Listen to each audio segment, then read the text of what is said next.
I wrote and illustrated a book because I could at 19, and I want to talk a little bit more about that. Hello, all. It's CJ, and I want to talk about a project I worked on in 2024 when I had time in between college coursework to do so. I made a book called Dim Stars Still Shine Bright that's about a red star named Astra and their journey about realizing their purpose or shine in the constellations they draw. The book is more directed at kids, but if interested in a small, cozy book meant to encourage that also has coloring pages in the back, teens and adults can definitely and should read it too. The book came about for two reasons. One, I realized that with some of my coursework having had me use Adobe InDesign, a page layout program used for magazines and books, I could potentially make a zine or a book of my own if I had the idea to do one. And two, the idea for a story about a character losing faith in their abilities at some point over time and then relying on the words of friends to build new stability and esteem within themselves and grow to do more came to me. I liked the sound of it and figured if I could do it and have the tools to start navigating it, why not try? So, I began to write the outline and dialogue for the story, and once that had been finalized, began doing the art for it in Procreate and adjusting details from the outline to fit the process when putting it all together in InDesign. I worked extremely hard weeks prior to and then during Thanksgiving break that year to get it all done for the year's end, and then it was complete. By 2025, I had a copyright, and me and my parents looked into publishing platforms to see where I could self publish. We settled on Kindle Direct Publishing, or KDP, and then that's when the real battle started. Because I had to fight the book cover and manuscript system when trying to finalize the physical presentation of the book before putting it to print, as well as the Kindle previewing program to make sure the book was in the proper form it needed to be in digitally. And I did attempt to make a hardcover closer to the measurements of the book that I had wanted, but I had to settle for less than that for the paperback.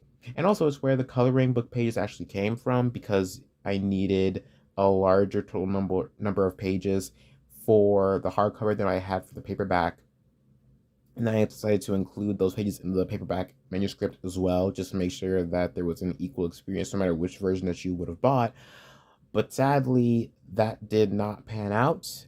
And this was a war that I fought all the way up until this year, where I decided to just discontinue selling the hardcover as I was getting frustrated with constantly tweaking the book and its content and just wanted to put that to bed.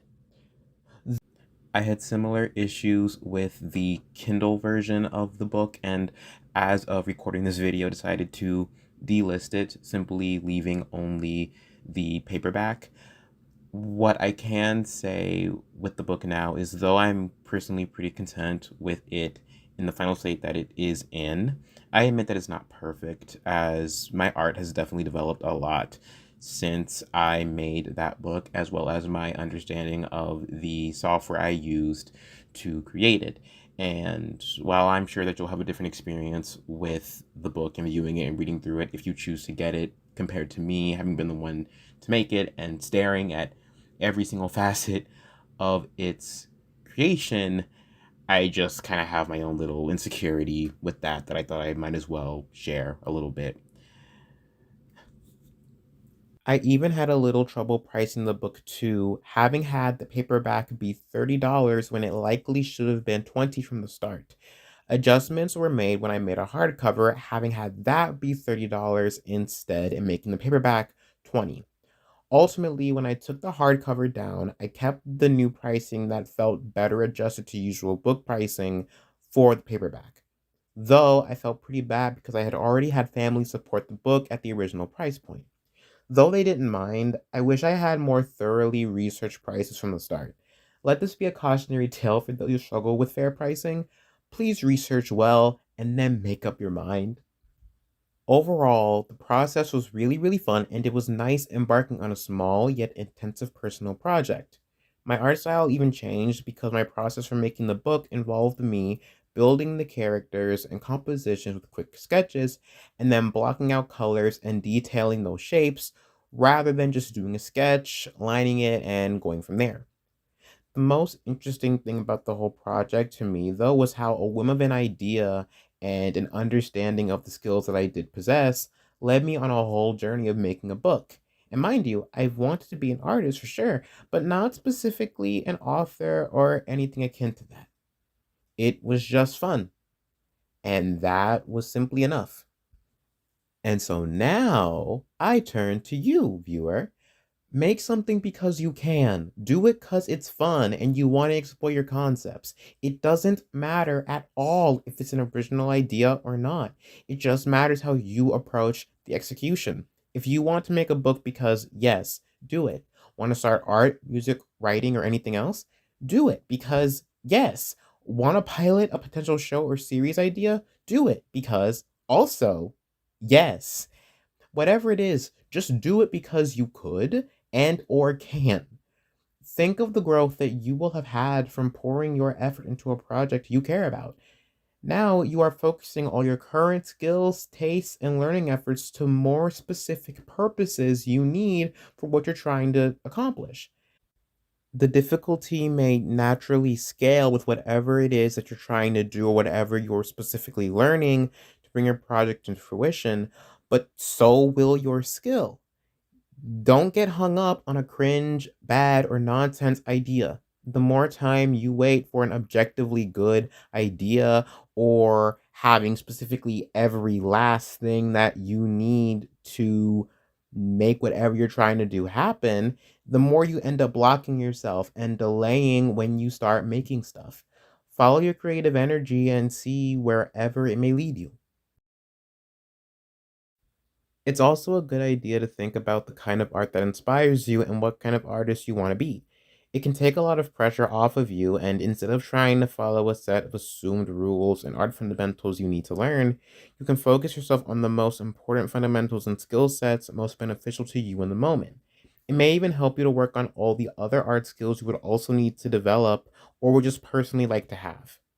Applying the just do it mentality, past just engaging your creativity and developing yourself, may also help carry you out of mental and emotional ruts that make engaging that a lot harder. From my experience, when I was younger, I felt extremely crappy about myself, my abilities, my actions, and everything else in between. But I still knew that I would want to be doing what I'm trying to start right now, art wise. My energy and passion about that has waned here and there, but the support I received from others and the belief I had in what I could do over time emboldened me to take the scary first step of sharing myself and what I do online and embarking on this journey. And believe you me, there were a lot of reasonable hesitations I had to starting this, like, would my art be good enough? Would I stick with any projects that I'd start? Would people even steal what I do? And furthermore, what if my accounts were hacked, concepts stolen, or I end up cultivating more toxicity without even intending to do so? And let's not get started on the worry of creating problematic material or infringing upon others' creations. But none of those kinks would be able to be ironed out or faced down if I didn't start trying to explore my first whims of an art piece or a video idea or anything else. And for all of the other nebulous fears, I can't let that potential outcome stop me from establishing my life and projects right now. There is no guarantee of what you'll find in life as you go, but if you shoot down every potential plan because of the possibility of something going wrong, you'll just keep postponing who and what you could potentially become. Stop dimming yourself and make moves to shine. You'll do great, and if not immediately, you'll find it in time.